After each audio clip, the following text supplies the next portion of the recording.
All right, Shalom, my fellow servants of Yahweh Bashem Yahushai.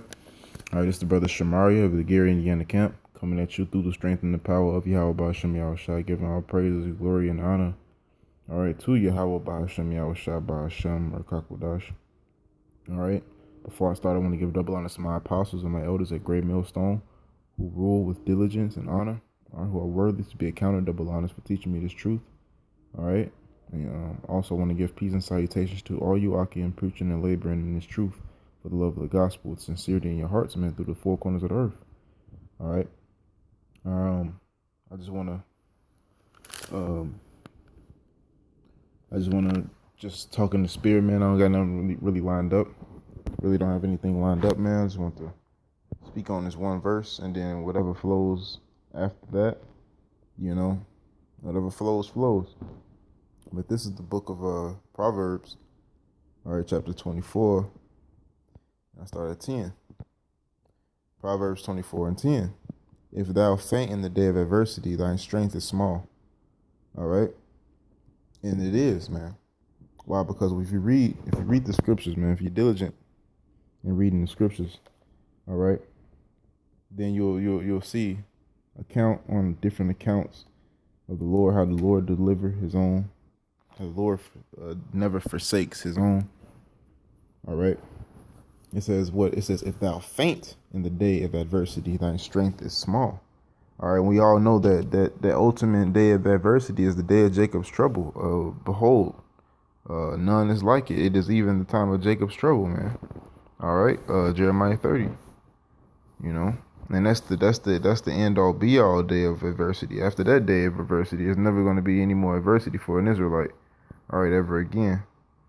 All right, I think it's Jeremiah 30 and 6, or 30 and 7. Jeremiah 30 and 7. At last, for that day is great, so that none is like it. It is even the time of Jacob's trouble, but he shall be saved out of it. See? But he shall be saved out of it, man. Who is that he? And it's talking about that remnant. Let me go to Isaiah. Because the Lord told Jeremiah not to pray for these people, man. And that goes for all the other prophets, man. This is Isaiah 1 and 18. It's like not 1 and 18. It's up a little bit. There it is. This is Isaiah 1 and 9. Except the Lord of hosts had left unto us a very small remnant, we should have been as Sodom, and we should have been like unto Gomorrah. All right, now if you know the ancient history in the book of Genesis, man, you know that Sodom and Gomorrah was a city, and the neighboring cities was highly polluted with wickedness, man. All right, and the Lord made it rain fire and brimstone upon those cities, only leaving 3 people to survive, man. Out of the whole city, man, of Sodom and Gomorrah and the neighboring cities around it, he only delivered 3 people out of it, man. So if it wasn't for that remnant the Lord left, which is what is the remnant? The elect men that the Lord have predestinated from the beginning. All right, because those are the only men that's going to follow him in sincerity and in truth, man, which are what? Via the prophets. All the prophets of the Lord are of the elect. And that is that remnant. Because if he wouldn't have left us a remnant, we would have been as Sodom, and we would have been as like unto Gomorrah. We would have been totally wiped away. All right. And the Lord saved Lot out of that and his family. All right. But his woman looking back turned to a pillar of salt. So he delivered Lot out of that, man. But if it wasn't for that remnant, we would have been as sorry. So the Lord only is going to save the elect, and that's the mind state that the elect is going to be in. That's why we have to give diligence. All right? That's why we have to give diligence to stay in the mind state of the elect, because when I go back to the verse that I opened up with, let's go back to Psalms 24 and 10. It says what? If thou faint in the day of adversity, thine strength is small. And what is thine strength? If you go up in the same chapter, it tells you what the strength is. There it is. Proverbs 24:5. It says, "A wise man is strong, yea, a man of knowledge increaseth strength. For by wise counsel thou shalt make thine war, and in multitude of counselors shalt there is safety. Wisdom is too high for a fool; he openeth not his mouth in the gate. He that deviseth to do evil shall be called a mischievous person. The thought of foolishness is sin, and the scorner is an abomination to men." All right, then he goes to the point that I opened up. If thou faint in the day of adversity, thy strength is little. So what is strength? It's the wisdom, the knowledge. A wise man is strong. All right, so a fool is weak. You know, the wise men are the prophets via the elect. These are the men that's going to hold their own, their integrity in the day of Jacob's trouble. Because in the day of Jacob's trouble, the scriptures speaks about, and all of this is prophecy. All of these things that I'm speaking about right now is prophecy. There's pro means before, side means to say, prophecy, say before it happens. All right, and all of this is going to happen. The day of Jacob's trouble is going to happen. All right, they're going to implement the mark of the beast, and before that, man, it's going to be riots in the street. There's going to be a lot of death and a lot of destruction. All right, even before the missiles come, man. You know, and that's all the ultimate day of what? Verse 10. If thou faint in the day of adversity, thy strength is small. Thy wisdom and knowledge is small, because what is it? It is written, verily, verily, I say unto you, it is written, you know. Is it Jeremiah 33 or is it Isaiah 33?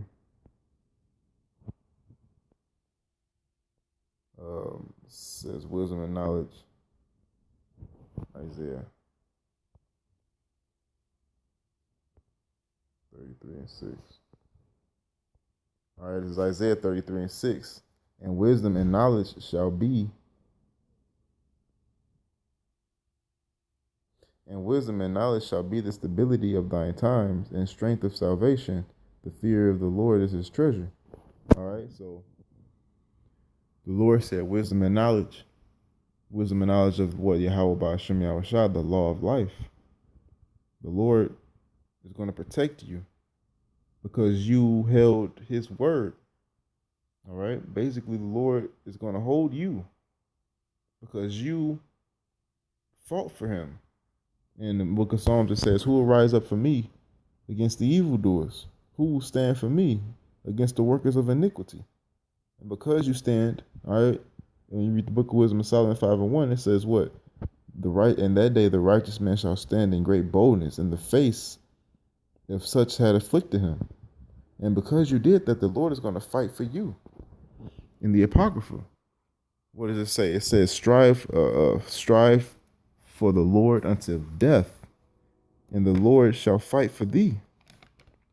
You know, all of these scriptures are coming to mind because this is the mindset that we have to keep. Yeah, Sirach 4. I'm gonna get it real quick. Sirach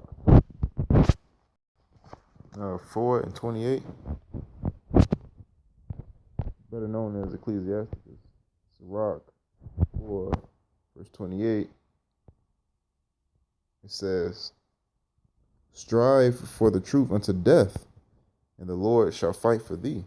So even if you gotta die, man, you're supposed to hold your integrity. That's the true meaning of strength. It ain't about how big your muscles are. All right. It's not about how good you can fight or how good you can fire off a weapon. All right. It's about your wisdom and your knowledge and your understanding. All right. And these scriptures. And it's about applying them into your physical, tangible life. All right. It's about applying this truth into your, incorporating it into your life. All right. And because we're doing that, the Lord is going to fight for us. And I'm just speaking through the spirit and power of Yahweh Ba'ashem Yahushua, you know, and I'm just putting it into the form of a video. All right. But Revelation chapter 3 is one of my favorite scriptures.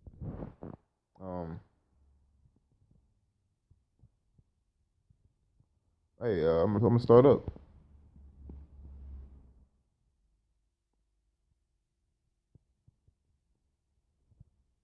All right, this is Revelation 3 and 8. I know thine works. Behold, I have set before thee an open door, and no man can shut it. For thou hast a little strength, and hast kept my word, and hast not denied my name. It says, Behold, I will make them of the synagogue of Satan, which they say are Jews and are not, but do lie. Behold, I will make them to come and worship before my feet, and to know that I have loved thee, because thou hast kept the word of my patience. I also will keep thee from the hour of temptation, which shall come upon all the world to try them that dwell upon the earth. All right. So the Lord is saying, all of those that kept the word of the Lord's patience, it was his true elect, was his true men that really wanted to follow his sheep, if you will. Everybody else that said that they was with it, all right, but they didn't keep the word of the Lord's patience. They took the chip, all right. Those are the ones that he's gonna destroy, man. You know, those are the ones he's gonna do away with. But you're gonna be the one that's gonna hold the truth until death, man. It says, "Behold, I come quickly. Hold that fast which thou hast, that no man take thine crown." See, hold that fast which thou hast, that no man take thine crown. All right. What do you have? This truth. You're supposed to hold on to this truth, man. It says, in the book of Second Timothy, because it says, hold that fast. In the book of Second Timothy, or was it First Timothy? It's First Timothy 6. I don't know what verse it is.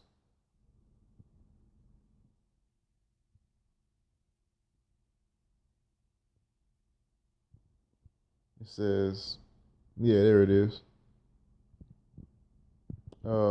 First Timothy 6 and 12. It says, fight the good fight.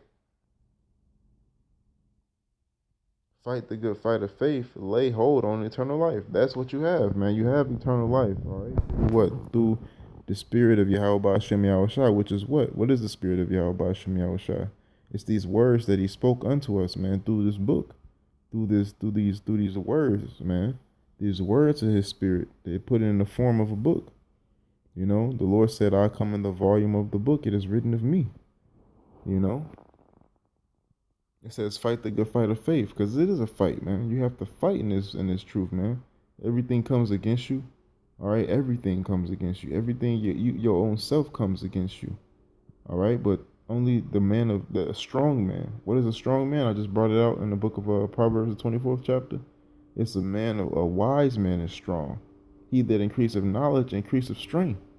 Knowledge in the Lord. All right. Fight the good fight of faith. Lay hold on eternal life, wherewith thou art also called and hast professed a good profession before many witnesses. All right. That's the point, though. Laying hold on eternal life, man. When you lay hold on something, hey, it's another prescription. Revelation said, "I behold, quick, I come quickly." You know.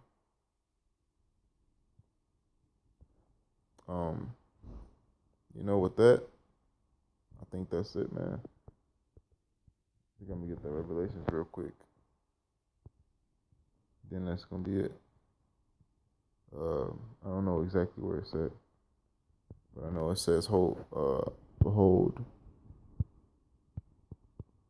I come quickly.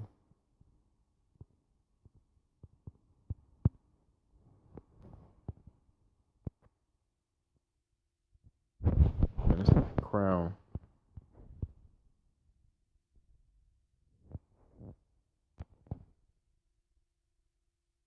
3 and 11. Oh yeah, it's the same chapter.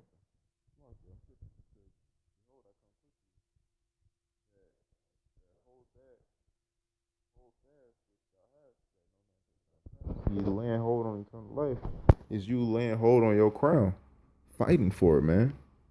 You basically saying what Jacob said in the ancient world, man. I will not let thee go until thou blesses me first, man. You know. And I just want to get a quick lesson on